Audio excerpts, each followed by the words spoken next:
This video is sponsored by Skillshare. How to make shoes like this for your puppet.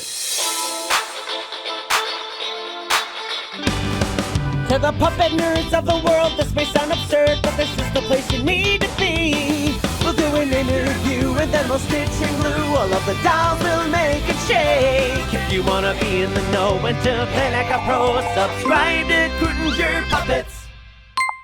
Welcome back, Adam Krutinger here, and recently I was hired to build a really cute monster puppet for a commission. Now they just wanted this really cute little monster, but they wanted something else a little different to set it apart. They thought it would be really funny if this little character had shoes. Now depending on the design of your character, a lot of people just use little kid shoes. Going to a local department store, you can find small shoes pretty cheap. The only drawback is you're stuck to that anatomy. If your puppet's feet is the size and shape of a small kid's feet, then it'll work perfect. But in this case, this monster has some larger feet. Now, I could have made this puppet with smaller feet, but I don't think that that would have as good of a look. You notice this a lot in cartoons as well. A lot of times their shoes are slightly oversized, as well as the characters' heads. That's what gives these kind of characters that iconic, playful look.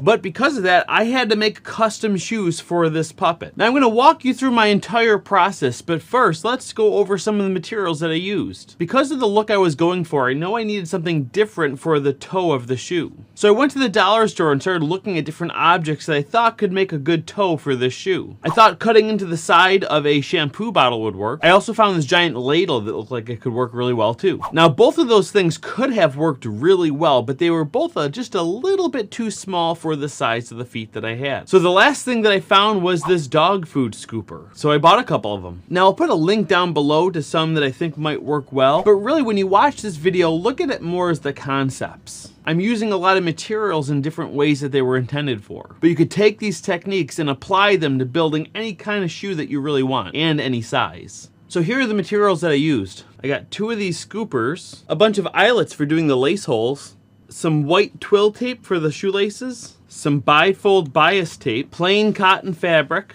a quilted fabric with batting, and a high density foam with some texture. This high density foam with the texture is the same foam that we use for making teeth. Click the link right here if you want to check out all the different ways on how to make teeth for your puppet. This material has a bunch of different uses. I also used some cotton cord to make some piping. This is the same cord that I used to make the arm beads, and you can check that out right here too. The first thing we have to do is make the pattern, so let's get started. So here's the character that I'm going to be making the shoes for. So you can see his feet right here. And again, they are pretty wide feet. So I want to make a pattern that's going to fit them really nicely. So the first thing I want to do is trace the bottom of the foot to kind of make the bottom of the shoe. Just going to set it on the paper here and trace around it. So about that shape. But the next thing I have to do is make sure that the toe is going to fit around this footwell. So let me just see here. And that seems to fit in nicely. It looks like I'm going to cut it right about there. I'm just going to mark it with a pencil. I want to cut about a 1/2 inch around the bottom just because this handle's in the way. So I'm going to kind of measure from there. Do a line around it like that. And then I'm going to come down here, try to come straight down the sides. Now, whenever you're going to cut a strange plastic like this, I highly recommend buying an extra one and doing a test. I bought a red one too, and I had tested cutting it with these clippers, and it just cracked the plastic in a lot of places. I found that with this plastic, the best thing to cut it with is a Dremel tool with a cutting wheel. Just make sure to use eye protection. Now after you cut it with the Dremel tool, it does a lot of melting of that edge. So what you want to do is break a lot of those little pieces off and hit it with some sandpaper.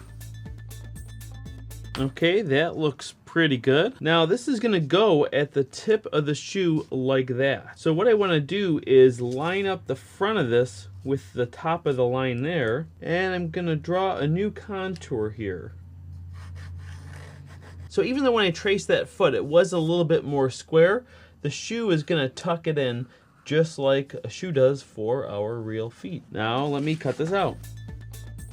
So next I'm going to cut a piece out of the stiff foam here. Again, I call this the flip-flop foam. It has that one textured side there. So I'm going to flip it over and trace it out. Forgot to say too that I put a little notch at the center back of the foot. That way I don't forget which side is which. Then go ahead and cut this out. And there we go. Next thing I'm going to do is I'm going to tape this on to the shoe here so that I can make the rest of the pattern for this puppet. And I'm just going to use some painter's tape so it's not permanent. Just like that. I'm going to bring the puppet back over here and put it on like a little slipper. And now I'm going to start wrapping the rest of the shoe here. If you think about it, this is the same pattern making process that I used to make the head pattern for my main puppet making series. We're just wrapping tape around a shape.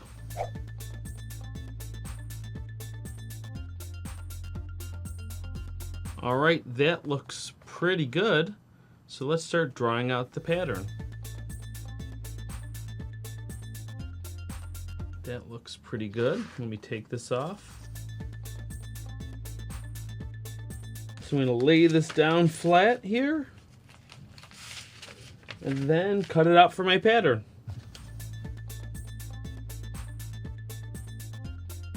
Now I'm going to make sure it's symmetrical by truing it up.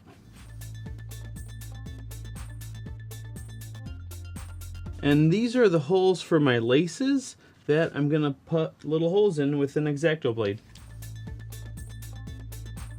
And there we have it. And these holes are going to be for our shoelaces. You want to have an even number of holes for the shoelaces on each side. If you do an odd number on each side, it'll still kind of work, but there's a special way that I like to tie the laces that we'll get to later. So now I'm going to cut this out of the fabric. For this, I want to use this quilted fabric. Using something that has a little bit more body to it like this just makes it a little bit easier. Now keep in mind, on this pattern that I just created, I did not create any seam allowance. So if I want seam allowance, I'm going to have to draw it on.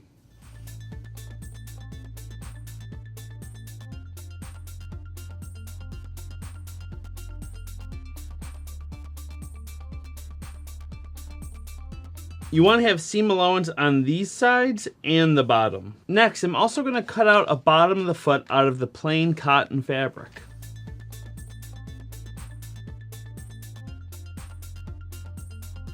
There we go, and that'll work just fine. The next thing I want to do is use my bias tape. This is the kind that I bought. This is double fold extra wide bias tape. Now this bias tape is pretty easy to make too. I just bought it because I happened to be at Joann anyway, and I didn't need a lot. But if I need a lot of this, I just make it myself. It's pretty easy. Click right here if you want to see a time that I made over 100 yards of this to make my wife's wedding dress. Now I'm going to use this bias tape to go around this top edge. That way the shoe will have a nice finished edge and I won't have to hem it or anything. Now this bias tape gets wrapped around this edge here on both sides so it has a nice finished edge. If you want to, you could even use a contrasting color for this.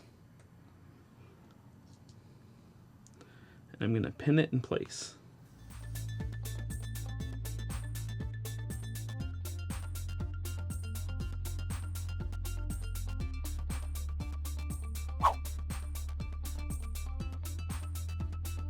There we go, that is all stitched on. Let me cut off this extra here. And then the next thing I want to do is punch the holes for these laces. So I have a leather punch here and I'm just going to go ahead and punch out those holes. And there we go, we have some holes in this, and now I'm going to go ahead and put those eyelets in too. Now the bag of eyelets came with this little special tool. So if you're wondering where to get it, it just came with the eyelets. And just like that, you have a perfect eyelet.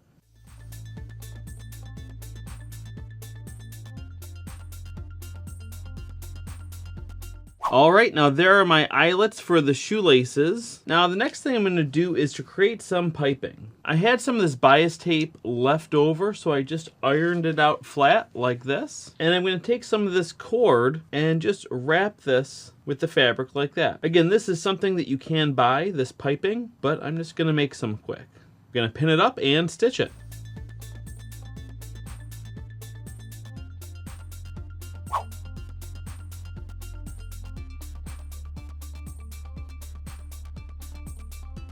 And there we go, look at that, all stitched up. This is gonna give our shoe a really nice clean look around the bottom seam, right where the shoe meets the tread. So how I'm gonna attach this is by stitching it all the way around this piece here. I'm gonna start at the heel and end at the heel. So I'm just gonna pin it on and stitch it.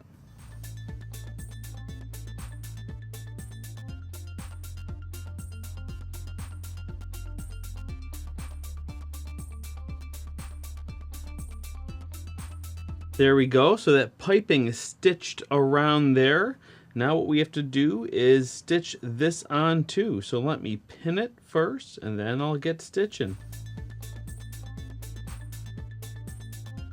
Now when I stitch this on, I'm lining up the back notch of the shoe with the center seam of this piece here. So it's not going to come all the way to the edges. There'll be room for that toe.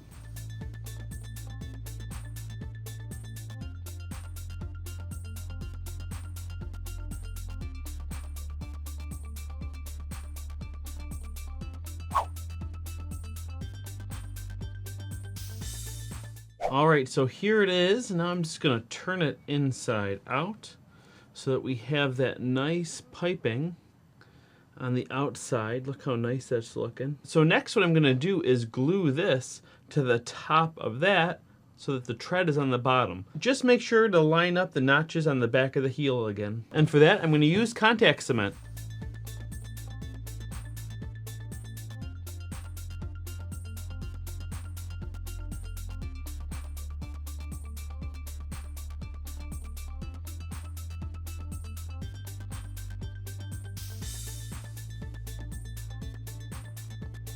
All right, and there it is. It's really coming along. Before we move on, let me tell you about Skillshare. Skillshare is an online learning community with thousands of inspiring classes for creators. You can explore new skills, deepen existing passions, and get lost in creativity. And my favorite thing about it is it is curated specifically for learning. That means there's no ads. Plus, they're also always launching new premium classes, so you can stay focused and follow wherever your creativity takes you. A class I took recently was Finding Your Style by Andy J. Pizza. In this class, you learn 5 exercises to unlock your creative identity. One thing that Andy said that resonated with me in this class was your style is found by making stuff and doing stuff. I love this because you can't just wait for inspiration to hit. You have to stay creatively active. It'll inspire more ideas. Definitely check out this class. It has some really powerful ideas that can help any creative person. So definitely check out that class, but there's a bunch of other great classes too. They have classes in illustration, graphic design, animation, and I even created my own puppet building class too. My class takes you through an entire build from beginning to end, including the pattern making. And if you act now, the first 1,000 people who use the link down in the description will get a free 1-month trial of Skillshare, so you can explore your creativity. Thank you so much to Skillshare for sponsoring this video. Now let's get back to the build. Next thing I want to do is glue this toe on, but there's a couple things I need to do to this piece first. First thing is, I don't like how shiny it is. For film work, it's going to be a little bit too reflective, and it makes it look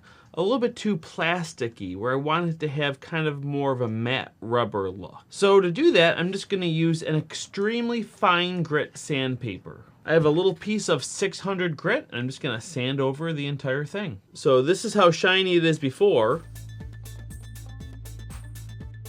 And that's what it looks like after. No more reflection, nice matte finish. The next thing I want to do is take a much more coarse sandpaper. This is 50 grit, and I'm going to sand the inside a little bit so that the glue can stick a little bit better. All right, now what I'm going to do is glue the toe onto the front of the shoe. There's a couple things I have to do. First of all, the salvage here of the piping is going to be a great surface for me to glue to. If I didn't have that there, it would be very difficult to securely glue the bottom of this edge. Again, if that wasn't there, this would easily lift up. So I'm going to put glue along this salvage edge here and the edge of the shoe here and here. And of course around the edges of the inside, just like this.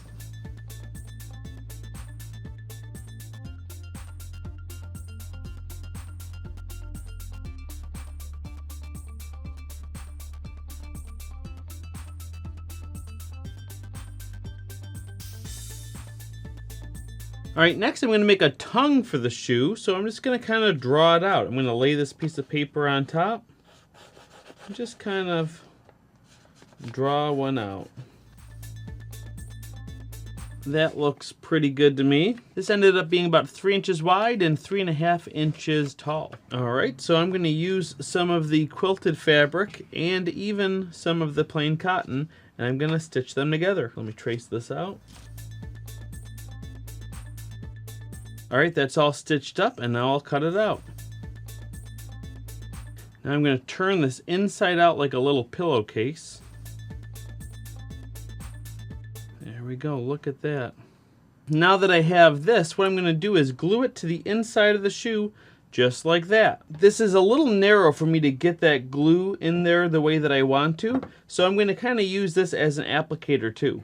So I'm going to apply the glue a little heavier than I normally would, and kind of use it as a stamp on the inside. So I'm going to come in just like this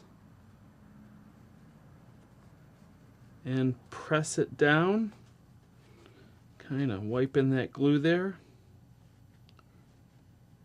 And then I'll let that dry for a little bit before I attach it. All right, that looks good. Let's put it in.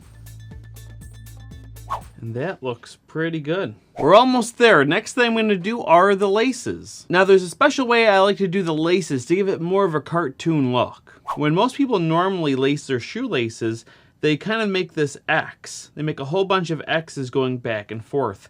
But in a lot of cartoons, it seems to just be a line going straight across. So that's what I want to do. You could use regular shoelaces, but I like to use this twill tape because it's a little thicker, which makes it look a little bit more cartoony.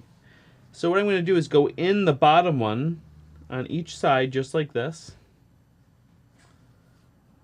And then pull it even. And then I'm going to skip this hole and go up into the second hole on this side. But on this side, I'm going to go up into the next hole. Like that. Then here I'm going to come across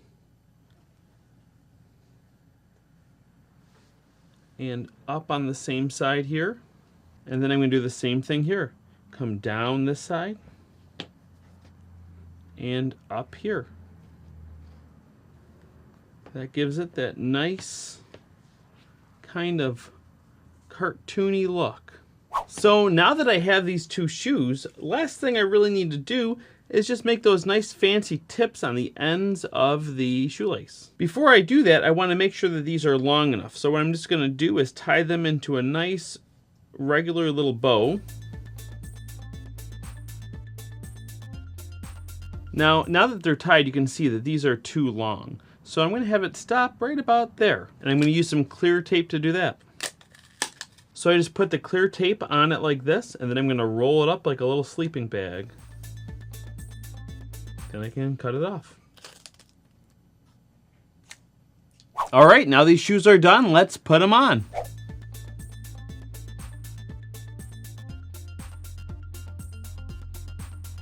So this was one way to make shoes. One thing that's nice about this is the first time I've made removable shoes for a puppet. You may have seen shoes on some of my older puppets, but those shoes didn't come off. Those were the character's actual feet. I sculpted them out of foam and then just covered them. To be perfectly honest, that's my preferred way of making shoes for a puppet, really making it part of the character. But this is a great option sometimes too. It can allow for a little bit more flexibility. Anyway, I hope you enjoyed following along in this process on how to make shoes for your puppet. If you enjoyed this, I have tons more videos on this channel. And if you want to find out even more puppetry related projects, make sure to check out puppetnerd.com. There we have weekly updates with all kinds of fun projects. Some advanced projects for professional builders and also things for kids and people who are brand new to puppetry. And if you want to learn how to perform puppetry, make sure to check out my Puppetry 101 video right here on YouTube. Anyway, that's it for now. I'll see you next time.